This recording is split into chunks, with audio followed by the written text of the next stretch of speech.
It was around this time last year when I decided to use Craigslist as a means to sell a few things I had to get rid of. My house was getting cluttered and I planned to get some new furniture, and with winter right around the corner, I wanted to get these things out fast. The main piece I was selling were these 2 lounge chairs in my living room. They were really big and a bit outdated, but still fully functional and didn't have any stains or rips on them. It only took about half a day for a few responses to come in, but 2 of the 3 gave me lowball offers, so there was really only one guy who was serious about buying them. He wanted to take a look at them after work that day, sometime around 6 or 6:30, I thought. I of course agreed, just happy to get them out quickly. Now, usually I'd try to meet up somewhere public, but honestly I didn't have a way to transport the chairs, and even if I did, I don't think I could lift them myself anyway, I reasoned, so I sent him my address. Come 6 o'clock, I turned on the front porch light and opened up the curtains on the windows, then sat in the living room on my phone while I waited for them to show up. I remembered. Probably 20 minutes passed before a truck pulled into my driveway. They took a few minutes before getting out and walking up to the door. I said hi and let him in, I recalled. He was an average-looking man, late 20s or early 30s, wearing typical work clothes. His name was Matt, and he started up some small talk, telling me about why he was excited about getting the chairs and everything. The guy seemed really nice, and I felt relieved that this would be quick and easy, I thought. We walked around the chair and sat in it and seemed to enjoy it. We talked about price, and he was good to give me what I listed it for, but just as we were about to exchange cash, we both heard a car door slam shut. It sounded like it was right in the driveway where he'd parked his truck, I realized. Matt quickly went outside to check on it, and I just watched, not really sure what was going on. I looked through the window and there were no other cars out there, so someone had to have been messing with his truck. A minute later, Matt came in clearly angry and said someone stole a bunch of stuff out of his car, I recalled. I could tell that he was not so trusting of me, like he thought I had something to do with it. I obviously didn't, and I said that, but he was right to be skeptical, and I was also right to be skeptical of him. I still didn't know if this was some kind of setup, but before anything could be worked out, we heard footsteps quickly approaching the front door, I remembered. We turned and looked over, seeing a guy in a hood push the door open and step inside my house. His eyes were bloodshot, and he looked nothing short of insane. He stared at us, standing just a few feet away, looking like he was in a complete state of rage, I recalled. The guy was young, though, only a kid, maybe 18 or 19 years old, but still dangerous nonetheless. Both Matt and I stood still, trying to not provoke anything to happen, but then Matt started telling the kid to take it easy. He held his hands up and took a step closer. The kid was quick to pull the weapon out of his pocket and aim it right at him, I recounted. Yes, it could have been fake, but there was no way to tell, and from the way the kid was acting, I really don't think it was he yelled at Matt to walk out the door, and now in shock he did as he said. The kid then followed him out of the house and held him at gunpoint the whole way to the truck, I continued. I watched in terror as he pulled out and drove away, obviously outside of Matt's will. As soon as they were gone, I called 911, then ran to my car and tried to follow them while describing what was going on to the operator, but they were gone. I couldn't find any sign of them, I admitted. The police ran an investigation, using the information I had to quickly identify who Matt was and his truck's license plate. Over the next couple days, I was just waiting for a call, but that call never came. Both Matt and his truck still have never turned up, I sighed. I feel guilty, like I should have done more, but everything was so risky, and I likely could have lost my life as well, and even in those final moments of the interaction, I didn't know for sure if Matt was in on it, as some sort of elaborate plan. I don't know what that kid wanted, or why any of it happened. It's been almost a full year, though, and I don't think it's likely that anything more will be known, I concluded.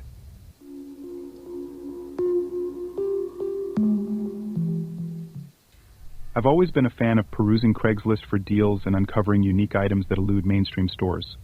One day, I chanced upon an ad for a vintage record player in impeccable condition. Unable to resist, I promptly fired off an email to the seller to inquire about it. To my surprise, Jack, the seller, replied within minutes, and our conversation swiftly delved into the specifics of the item. Jack appeared friendly and eager to facilitate the sale as we exchanged messages.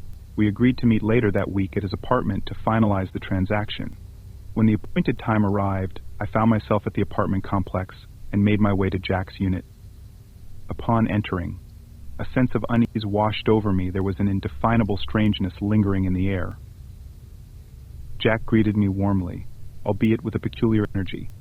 He seemed jittery and on edge, though I attributed it to natural anxiety. Upon inspecting the record player, I was delighted to discover it was in even better condition than depicted in the photos. Just as I was prepared to proceed with the purchase, Jack interjected, proposing to show me something intriguing in another room. Though hesitant, I consented, and we ventured to the back of the apartment. In that room, an assortment of seemingly random objects cluttered the space. Jack directed my attention to a large trunk tucked away in a corner, suggesting there might be something of interest inside. As he lifted the lid, a musty odor assailed my senses, causing dizziness. Beneath a tattered white sheet lay an unknown object, but I found myself unable to investigate further, overwhelmed by the noxious scent. Sorry, I managed. The smell is overwhelming. I turned away, intending to leave, but Jack persisted, urging me to take a quick look, promising I wouldn't regret it. Disconcerted by the encounter, I ignored his pleas and swiftly departed the apartment, my head spinning. Struggling to maintain my balance, I hurried to my car, driven by an urgent need to escape. Within moments, I succumbed to the overpowering sensation of lightheadedness, losing consciousness briefly. Upon regaining awareness, I found myself parked in a nearby neighborhood, disoriented and bewildered. The subsequent events are hazy in my memory. Darkness enveloped the sky, and my thoughts were clouded. Somehow I managed to navigate home, gradually emerging from the fog of confusion. As clarity returned, I contacted the authorities, recounting my unsettling experience. The police visited Jack's apartment, yet he denied the existence of any such trunk, and their search yielded nothing incriminating. Despite the lack of tangible evidence, I remained convinced that something was amiss. Perhaps it was paranoia, or maybe the noxious odor was indeed a potent substance emanating from the trunk. Had I lingered longer, the outcome might have been dire.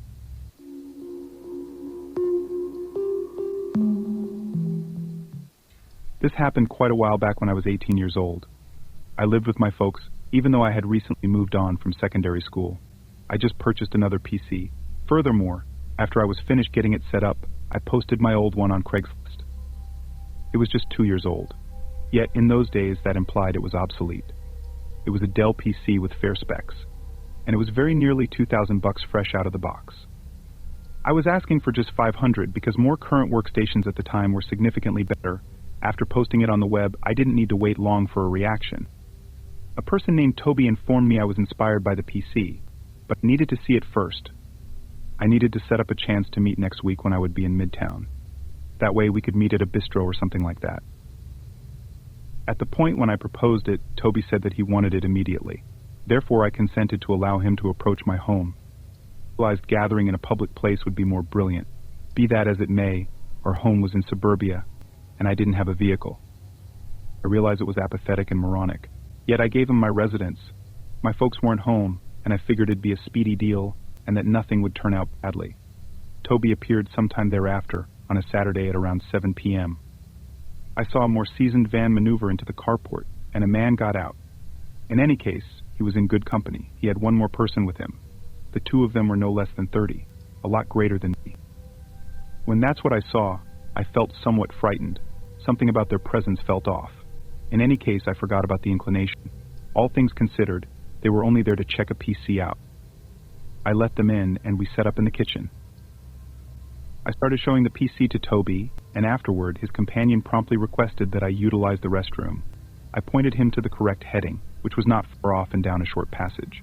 Then, at that point, I zeroed in on showing the PC to Toby. Around 10 minutes passed while we were checking it out. I had deleted it in advance, so it was fundamentally running as new. Then, at that point, I unexpectedly understood that the other man hadn't gotten back from the washroom. "Hello, he's your companion." "Good," I asked Toby. "No doubt, you can take some time some of the time, just relax." He consoled me.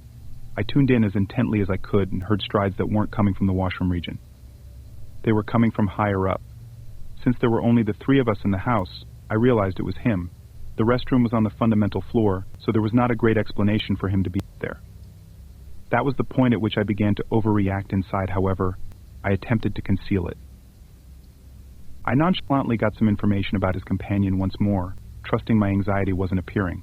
His reaction was cold and frightening. He put his hand on my shoulder, not in a well-disposed way, but rather with a ton of strain. He told me not to stress over it. His grasp was fixed agonizingly. Furthermore, at that time I realized this was something other than a deal that turned out badly. We were being ransacked. That was most likely the arrangement all along. Alarm set in that I attempted to keep my poise. I advised Toby to take anything they desired and simply go. However, he didn't give up. His grasp on my shoulder felt hard. It resembled danger. What's more, I began to shake. I realized I needed to move quickly. I figured out how to split away and arbitrarily my father's office on the primary floor, locking the entryway behind me. I left my telephone on the kitchen table, which was a dumb slip-up. Fortunately, however, there was a landline in the workplace where I was, so that saved me. My heart was beating as I dialed 911, making sense of the circumstances for the dispatcher. The man is trusting that the police will show up on the longest day of his life. I could hear the two men stepping around the house, most likely taking anything they might find. They probably realized the police were on their way since they took off in no time and cleaned out the front window as they returned to the van on the carport and dashed away. At the point when I was certain they were gone, I emerged to see what was taken. The main things I saw missing on the fundamental floor were the little television in the kitchen and the PC that I was selling. Notwithstanding, I later figured out that a large portion of my mother's gems were taken, as well as no less than $200 in real money. The police appeared around 10 minutes after the burglars left. They remained for some time. However, at that point, they left without making any commitments.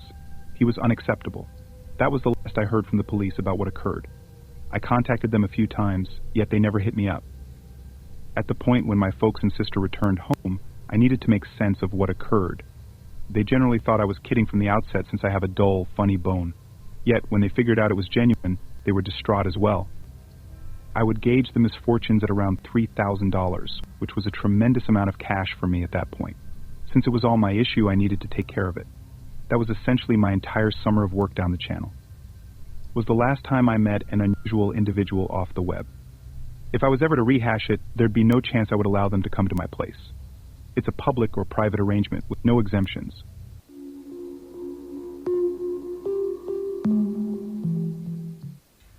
It was May of last year and I had just signed a lease on a new house. It turns out the refrigerator was not the subject of a deal. I will spend most of my money on the house. So I started looking for a cheap one at garage sales. I haven't found any way this way. Therefore, I miss Craigslist.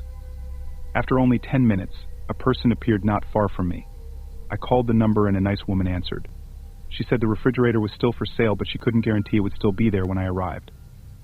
So against my better judgment, I asked him about PayPal and sent him $75. She sent me an email confirming that she had received the money and set a date for me to pick it up. That Saturday, I texted him to let him know I was on my way. The house was a beautiful ranch-style house, probably built in the 80s. I knocked on the door, and this hot girl with brown hair and a very short haircut answered. After choosing field work, I asked her about Sunny, and she said it was her and took me inside. I have no reason to worry. Just like the outside, the house is well finished and smells clean.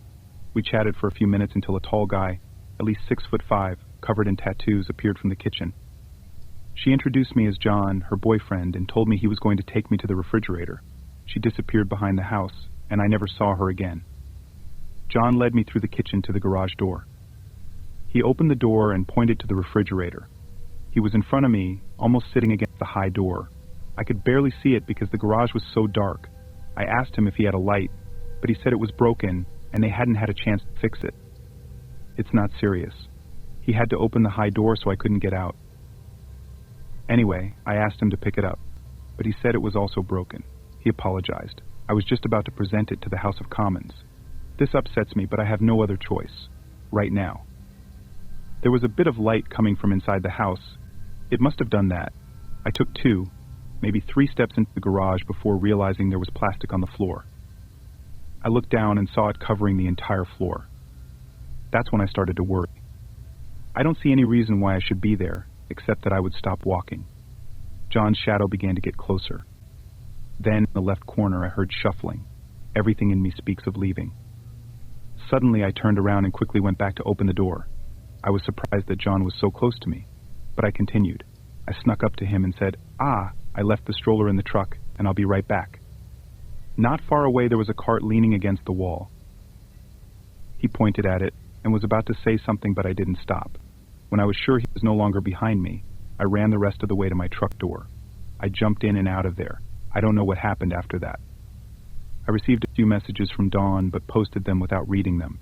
When I got home, I logged on to Craigslist to report them. I was shocked to see that the list was gone. I looked around for another 30 minutes to make sure they deleted it immediately. I also called the police and reported it.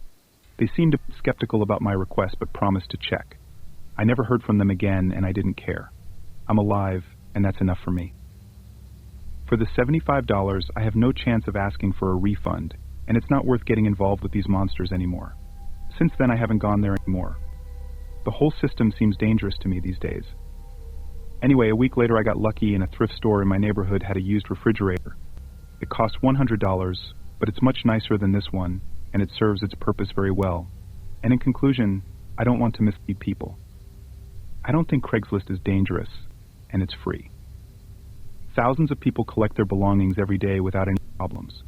But after what happened to me, I don't think it's worth it. However, if you find anything on the site, just be careful. Bring a friend when picking them up if you can meet in a public place during the day. But more importantly, use your head, and the situation may seem fuzzy and could be the difference between life and death.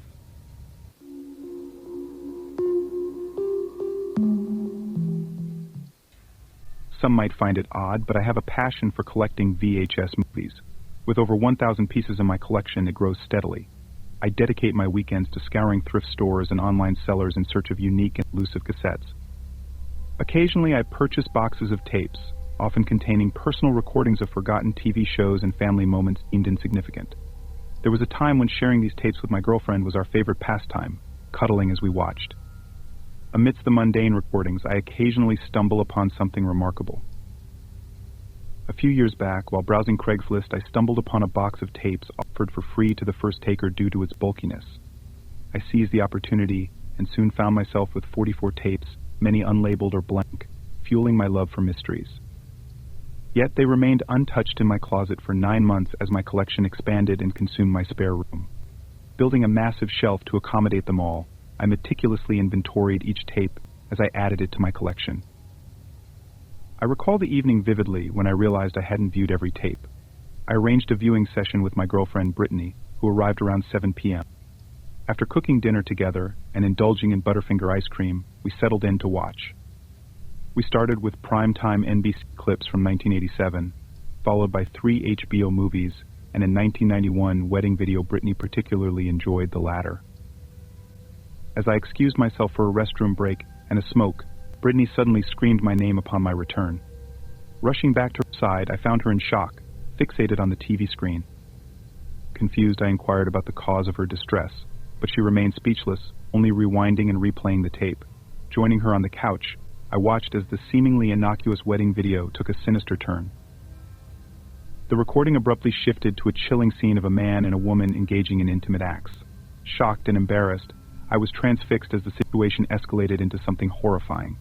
The man began strangling the woman, ignoring her pleas and struggles. Even after she stopped moving, he continued, oblivious to her lifeless state.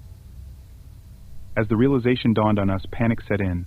The man on the tape, now alone and distraught, eventually noticed the camera and violently struck it, ending the recording with static. Brittany and I were left stunned, grappling with the reality of what we had witnessed. Uncertain of our next steps, we decided against immediately involving the authorities, fearing it might be a hoax or worse. Weeks passed with Brittany avoiding me, and when she finally called, she expressed her inability to cope with the trauma, signaling the end of our relationship. Despite my efforts to trace the origin of the tape, contacting the previous owner proved futile. With no leads and the police unable to provide further assistance, I was left to confront the unsettling truth alone. Since then, I've continued my collection, albeit with a sense of unease. The once comforting ritual of watching tapes has become tinged with fear, each unlabeled cassette holding the potential for another disturbing revelation. Collecting these glimpses of others' lives has become a haunting reminder of the darkness that may lurk beneath the surface.